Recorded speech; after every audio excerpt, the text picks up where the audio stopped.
Pemirsa, tokoh berikutnya tak kalah koboi dibanding Dahlan Iskan. Silahkan tanya warga Surabaya tentang wali kotanya. Dan muncul sederet fakta yang membuatnya dipuja karena kegesitannya. Telah hadir di studio Mata Najwa Wali Kota Surabaya, Jawa Timur, Tri Risma hari ini. Selamat malam Bu Risma. Malam Mbak Nasa. Terima kasih sudah hadir di Mata Najwa. Ibu Risma merasa koboi tidak? Enggak. Pokoknya saya mau apa ya udah tak kerjakan gitu aja.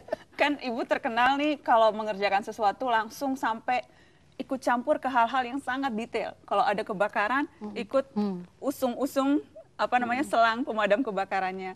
Kemudian kalau kerja bakti ikut angkat sampahnya sampai ke dalam truk. Itu karena memang merasa anak buah tidak bisa melakukan kerjanya maksimal atau karena memang selalu mau ikut campur? Enggak, ya saya pingin apa yang ada di pikiran saya, di hati saya pingin kerjakan aja gitu. Kadang memang saya pingin memberikan contoh gitu. Artinya apa? Kan kadang misalkan seorang kepala dinas itu kan ngerasa dirinya pejabat begitu kadang kan. Nah, saya pingin bahwa sebetulnya kita ini bukan apa-apa, kita ini pelayan masyarakat gitu. Jadi hilangkan rasa rikuh kita sebagai pejabat. Kalau memang kita tugasnya misalkan ngangkut sampah, ya angkutlah sampah itu. Sebetulnya sama aja kepala dinas dengan yang petugas bawah. Sama aja. Kalau kepala dinas kebersihan, pertamanan, ya sebetulnya dia tuang sampah juga gitu. Cuman kepalanya gitu aja. Ibu kalau kemudian ada yang menuding jangan-jangan ini pencitraan saja nih. Silahkan orang semua boleh nilai ya. Tapi saya dari dulu juga kayak gitu.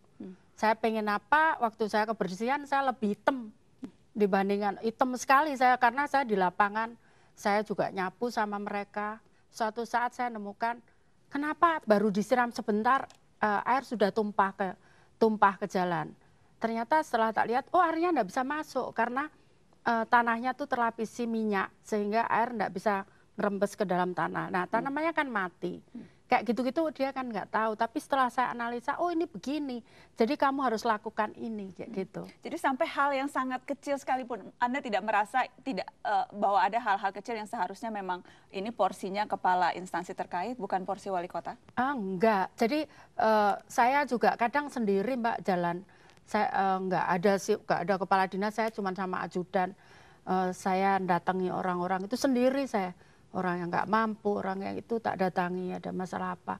Itu sendiri saya nggak perlu pakai kepala dinas. Bu Risma, kita ada cuplikan ketika Anda di demo. Dan bagaimana reaksi Anda menghadapi para pendemo. Saya ingin ajak pemirsa Mata Najwa untuk menyaksikan cuplikan yang terjadi pada awal Desember 2011 lalu. Ini dia. Saya sudah melihat di Rumah Sakit ARSAT, lokasinya, kondisinya, kamarnya lebih bagus. Silahkan dibawa ke sana. Saya antar ke sana. Lebih murah Bu, nyatanya? Lebih murah di ARSAT. Loh, sebentar deh. Itu kami Pemkot yang bayar. Pemkot yang bayar. Kalau lari ke sana itu Pemkot lebih bayar, lebih murah. Ngerti maksud saya? Nah, Pak, nanti sebentar. Saya akan ngirim utusan ke sana untuk melakukan nego supaya dirujuk ke rumah sakit. Saya akan siapkan ambulans untuk ngambil satu persatu. Oh, wes, sip. Kita bisa tahu durasinya sampai kapan? Nah, besok kan pasti ada pasien yang datang. Hari ini saya ke sana. Oke. Sudah. Kawan-kawan saya pikir sudah jelas pernyataannya. Hari ini saya ke sana.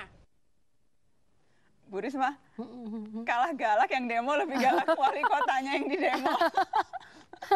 Memang selalu seperti itu gaya Ibu kalau ketemu pengunjuk rasa? Saya selalu bayangin kalau saya seperti mereka gitu loh. Jadi kenapa kemudian kalau saya coba jelaskan kenapa juga masih seperti ini gitu.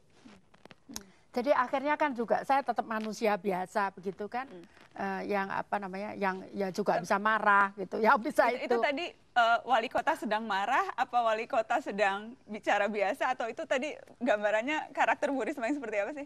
Dua-duanya lah. Ya lagi marah gitu kan, lagi marah juga. Seberapa sering sih di demo Bu Risma di Surabaya? Ya sering gitu ya, sering. Bu Risma, kalau kita bicara soal suasana politik di kota Surabaya. Kita ingat tahun 2010 lalu Anda hampir bahkan hendak dijatuhkan oleh DPRD. Menengok ke belakang, melihat apa yang terjadi kurang dari 2 tahun yang lalu. Apa sih sesungguhnya yang waktu itu menjadi penyebab begitu tidak harmonisnya hubungan Anda dengan politisi daerah? Terus terang saya kan bukan orang politisi, saya berangkat dari birokrat, saya juga nggak ngerti politisi. Bagi saya, saya dipilih sebagai wali kota itu amanah, dan itu sewaktu-waktu bisa hilang.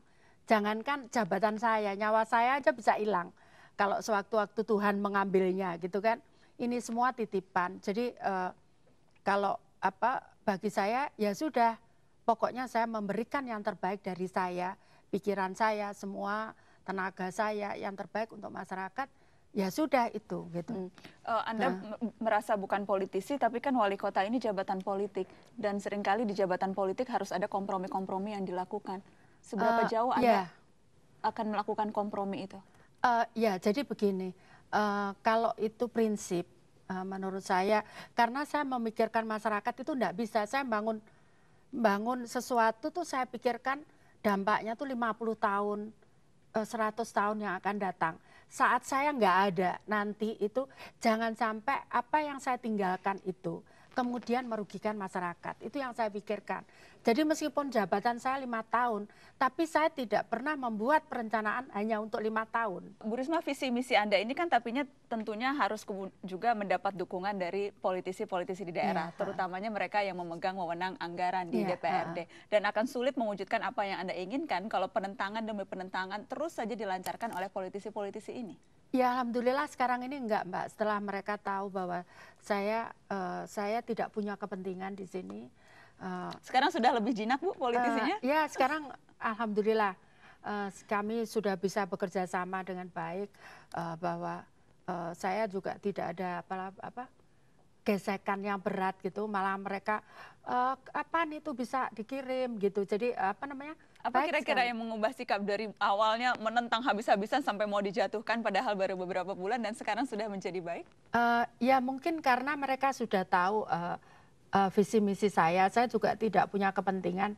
Saya katakan kepada beliau-beliau itu bahwa saya bisa mati 1 jam kemudian, saya bisa mati besok gitu. Tapi saya tidak punya kepentingan soal ini. Tapi saya sampaikan bahwa ini adalah untuk masa depan masyarakat Surabaya, gitu. Ya diancam mau dibunuh, mau anak saya mau diculik, kayak gitu.